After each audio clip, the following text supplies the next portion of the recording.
everyone and welcome. My name is Amy Barter and I work on the support team here at magplus. In today's webinar, I'm going to be reviewing how to customize your magplus iPad app. But first, I want to let you know that although today's webinar has been pre-recorded, we do still have magplus team members available in the chat window to answer any questions that may come up as you follow along here. So please definitely feel free to reach out to them there with any questions you have. And for those of you that are new to magplus, I'd like to first give a very general overview of the production process, and then we can dive a little bit deeper into the specifics of customizing your iPad app. So as you can see on our homepage here, if we scroll down a little bit to this section, this is how it works. There are 4 main steps in the magplus process. So first here we see create, and that's where you're going to create your content using our free InDesign plugin. And you can download our tool set for free here on our homepage. If you just scroll to the top here, there's this green button to get the tools for free. The second step in the process is to preview that content that you've created to make sure that it's functioning the way you'd like and expect using our magplus reviewer app that you can download to your tablet device or phone from the appropriate app store. The third step here, finish, this is where you're going to upload that content to your magplus published portal and generate an app that meets the specifications that you make there. And then finally, you're going to distribute that app here in step 4, either internally or via an online marketplace such as the Apple App Store, Google Play, or the Amazon App Store. Now today's webinar is going to focus on this third step here. So we're assuming that you've already gone through the design process in step 1 and you have your issue files ready to go. If you'd like more information on the issue design process, we have a lot of tutorial videos and past webinars posted for you to watch at any time on our website, and you can access those by scrolling up to the top of our homepage here and going to the videos link. And the second set from the top here is our tutorial section. So if you're brand new to magplus, you've never done anything with it before, I definitely recommend popping in here and watching some of these videos in order to get a more general understanding of the entire process. You can also access lots of helpful articles on our support site at support.magplus.com. So definitely be sure to use that as a resource for you as you get started as well. But getting back to iPad app customization. So I'm going to bring up my magplus publish site here. And as you can see, if I move over to the apps tab, all of the sections within it are complete, but I haven't really customized any of the appearance of this app yet. So I'll bring this app up on my device to show you what it currently looks like without any customizations.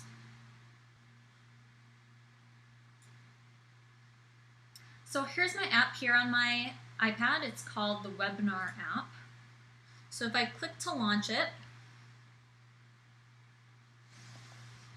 we're going to see that there isn't much happening as far as customization in here.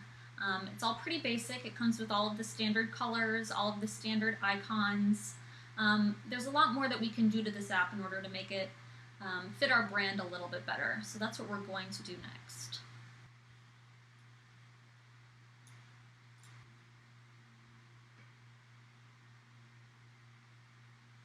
The first thing we're going to change about our app is we're going to add a logo bar to the top of the menu to add some overall branding. So in order to add our logo bar, we first need to activate that option under the Apps Build Options section here. So if I click on this section, this is the area of the Apps tab that gives us a lot of the different options that we either want to enable or disable. If I scroll all the way down to the bottom here, we can see that in the menu settings section, Enable Top Menu Bar is not checked off. So I'm going to go ahead and check off that option. Scroll all the way down and save. And now we see if we scroll down, we're back on the Apps tab. The required images section is no longer complete. It says incomplete in red next to it here. So if we click into that,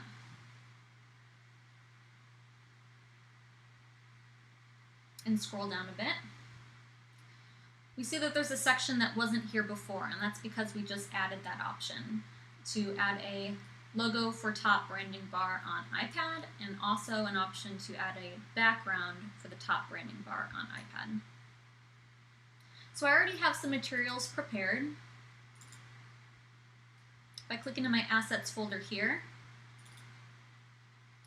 I've already selected my logo that I want to include, and I've also already created a background image.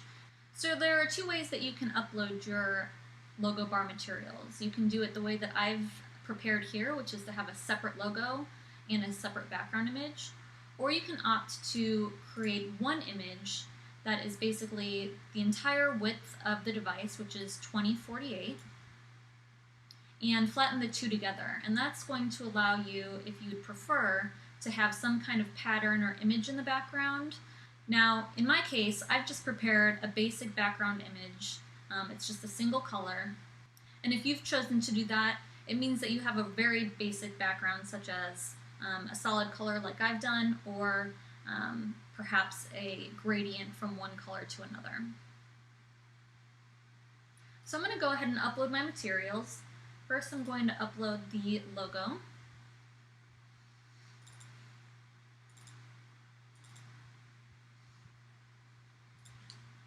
Starting with my logo itself, followed by the background color that I've prepared.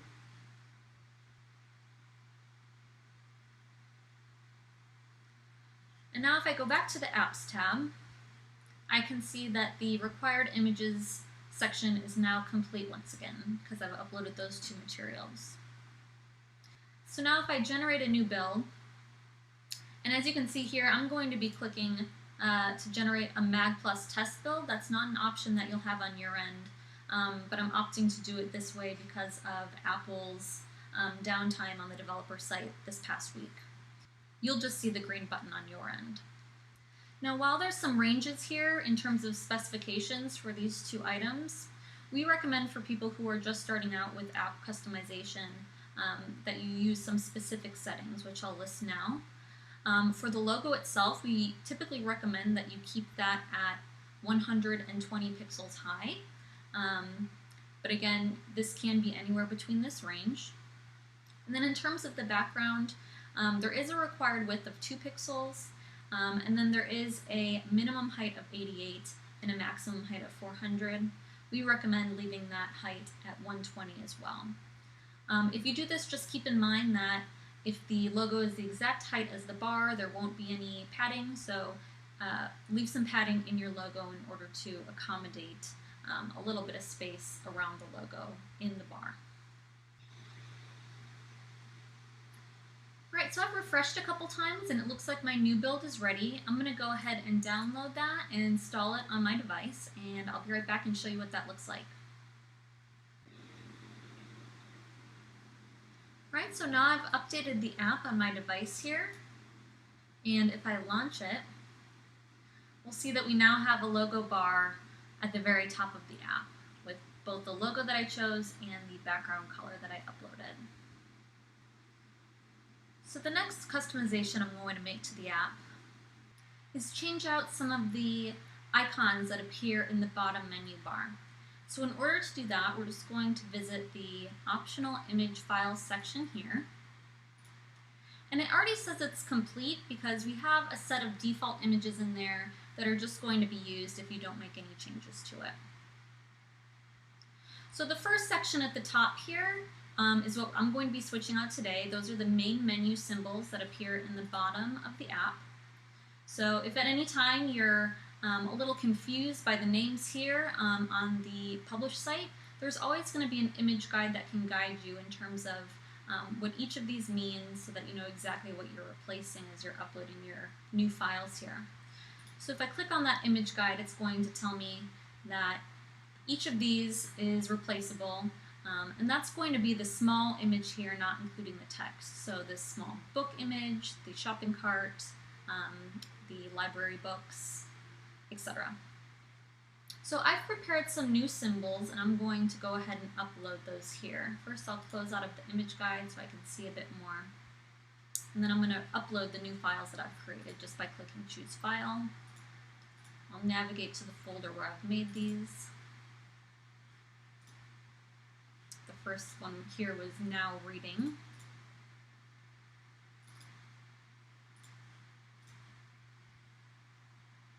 Next one is the store symbol.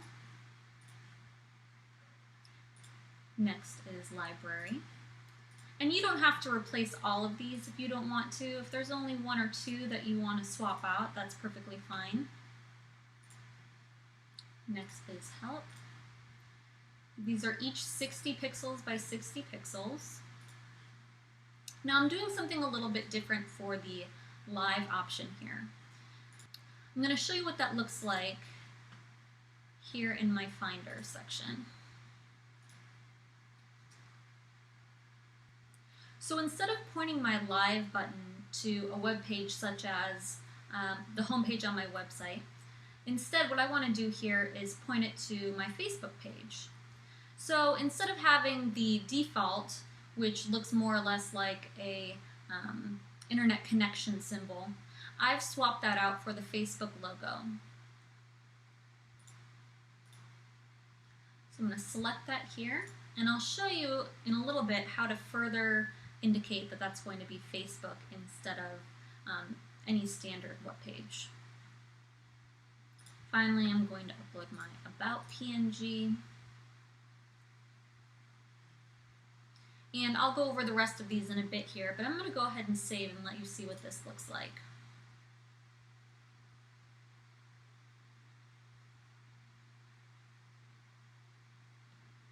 I'm going to come down and generate a new version of my build. And we're going to need to do that each time we update something in this section of the published site. And that's because the options we're selecting and the images we're uploading here are being built right into the app itself.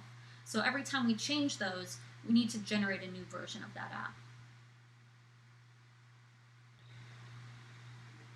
So again, I've refreshed a few times, and now we have our third build ready and waiting for us here. I'm going to update that on my device and show you what it looks like now. So I've updated the app again on my device. I'll launch it. And now you can see that all of the default icons on the bottom navigation bar have been replaced with the items that I uploaded myself on the published site.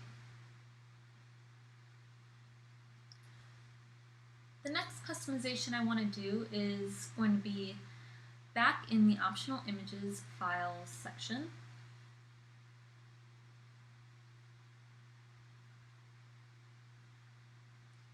If I scroll down to where we stopped before, you see the main menu advanced customization section. And if we open up the image guide here, we can see exactly what each of these items is referring to. I'm going to be switching out number 1, the main menu background image for iPad, and number 3, which is the background for the bottom main menu bar on iPad. So I've already prepared these images.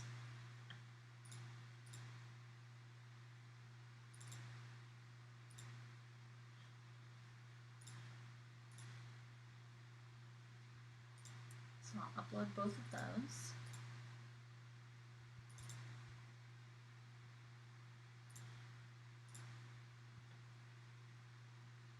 Some of the other items in this section that you can customize include some arrows that navigate to different parts of the app, but I'm going to leave those as is. If we scroll down a bit further, it brings us to the advanced screen customization section. And if I click on the guide, we'll see some of the additional items that can be customized here. For our purposes, I'm going to edit the background again. This is now for all screens except for the menu. whereas before we uploaded a background for the menu.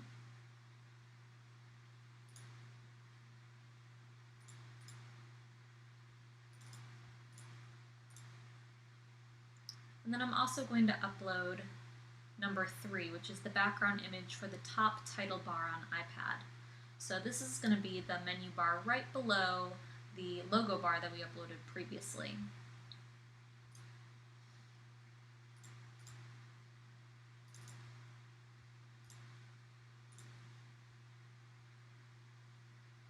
Again, there's a few more items that I'm going to go ahead and leave as is for now.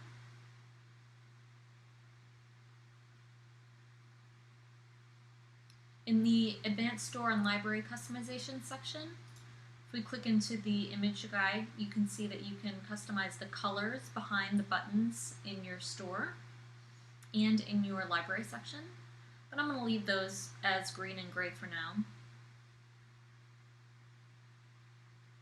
In the Issue Reader Customization section, if we open up that guide, you'll see that there are a few more icons that we can swap out that appear in the top menu bar when you're actually within an issue. Again, I'm going to leave these as is, but just know that you can change out any of these items as well.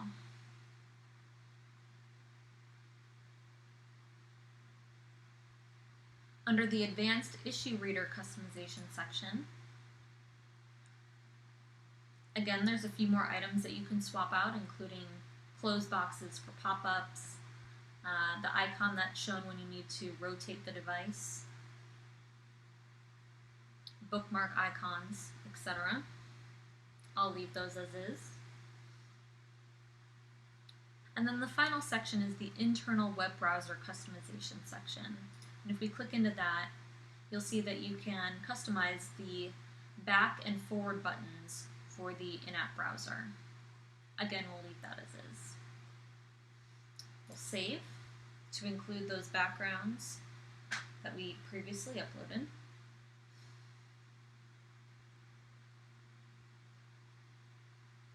And I'll generate a new version of this app in order to include those new items. So I've updated the app here on my device. If I launch it, we'll see that right away. There's a big noticeable change, which is the background here. That's one of the items that we uploaded, as well as the top menu bar here and the bottom menu bar. Those were 2 items that we also uploaded. That, if you remember, before they were a dark gray, and now they are a dark orange. Now, one thing that I mentioned to you earlier was this live button here, and how I switched the icon from a more generic live button to a Facebook button. Now, it still says live underneath it, and that's because all of these texts that are appearing below the icons are the default texts that are set up to be used if no customizations are made. But I want to change this live text to say Facebook. I'll show you how to do that back here on the Publish site. We're actually going to click into this section called Application Texts.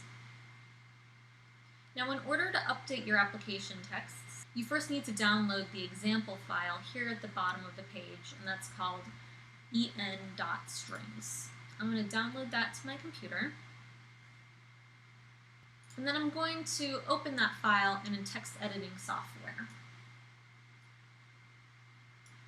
Now all we need to do in order to change that text from live to Facebook is to locate the word live, and we see that then brings us down to this menu section. Menu live is currently set to live. All I need to do to change that to Facebook is just change the text in quotes to Facebook. I'm going to save the file. And then I'm simply going to upload the updated version here. You can either drag and drop, or you can select the file. And now, if I generate a new version of this build, it's going to grab that text that I've customized instead of the default, which was live. Now I'm going to generate a new build in order to see that text change appear within the app.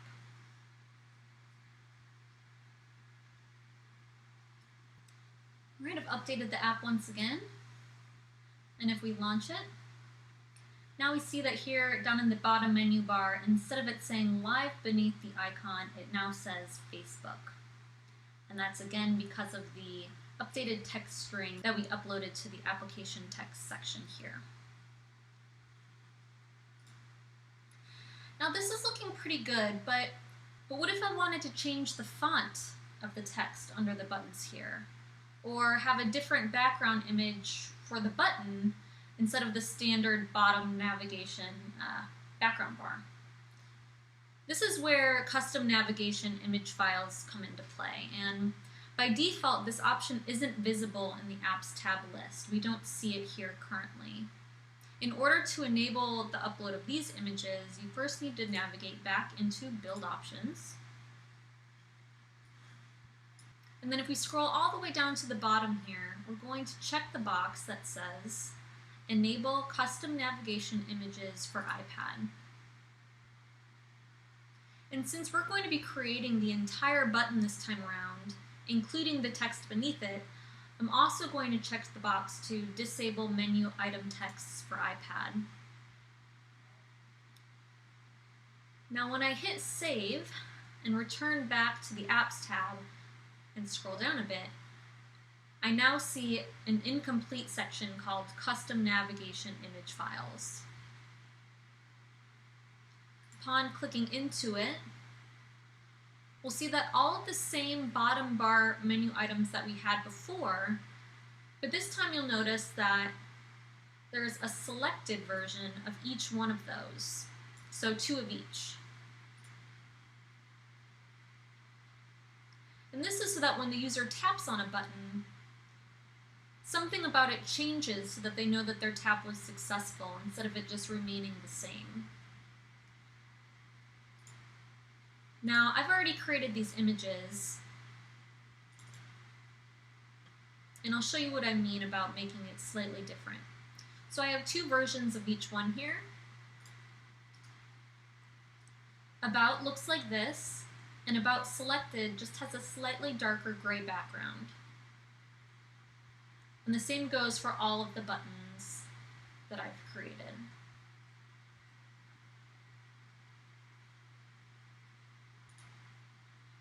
I'm going to go ahead and upload all of these buttons.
And App Boy is a feature that we're working on now, so I'm going to go ahead and leave those blank and go ahead and save all of the images I just selected.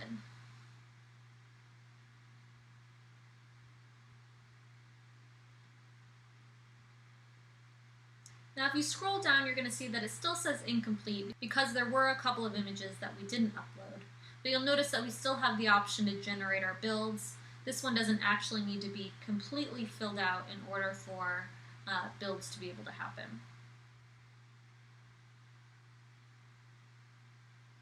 So I'm going to go ahead and generate a new build.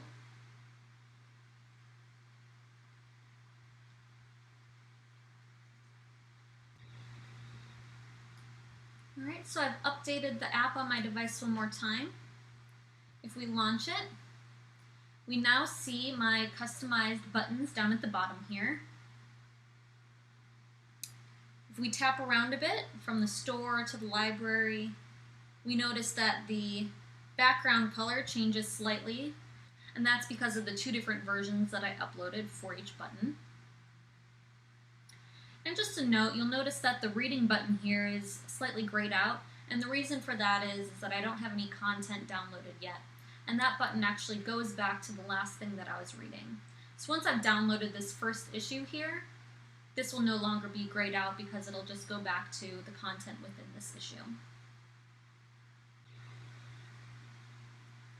The final customization that I'm going to go over today is the Customize Colors section on the published site. You click into that and click into the color guide under Brand Accent Colors. You'll see that there are a couple of items that you can customize here in terms of a highlight color that will appear in your app. So the brand accent color is actually associated to a few items, the first of which being a highlight behind the menu options, the second of which being the bookmark tab when users bookmark a page, and the third is for sliders. So if you include audio files, you'll see here under 1C, the slider will appear blue if you assign it as blue, and also the slider in the scrubber bar will appear blue if you assign it as blue. The default is actually the magplus orange color here, but you can change that to any color you want, and that's going to change those three items. Beneath that, number 2 is the main menu bottom bar option color, and that's used to actually tint the icons and text itself. So if you don't want these to appear white by default, you can change the color of that here. Just be careful that your background color is going to have enough contrast so that you can see those items on top of them. I'm not going to change these for our app, but good to know what those do. The next section down is the text and background color section. If we click into the guide here, it's going to give you some more information about what each of these are for. And these have to do with the backgrounds for the store and for the library in terms of how the issues are listed out. Now, I would definitely recommend being careful when you change these colors. They've been specifically chosen so that there's a good amount of contrast between not only the lines in the store and library, but also the selected items and the text that goes over each of those sections. So as you play with these, it might be a good idea to leave some similar contrast to what we've used as the default here in order for the various issues to stand out. So again, just to reiterate, whenever you make changes here on the Apps tab, in order to see those changes in your app, you're going to need to generate a new build and install that app on your device in order to test those changes. But definitely feel free to generate as many builds as you want. As you're going through and changing some of these customizable items, you're most likely going to have to do a few builds in order to get everything just right. But rest assured that we don't charge per build. You can generate as many builds as you want in order to create an app that really represents your brand. So that's going to do it for me today. I just want to thank all of you for joining me to learn a little bit more about how to customize your iPad app. If you have any further questions about anything you've seen today, definitely feel free to visit our support site at support.magplus.com. Have a great day.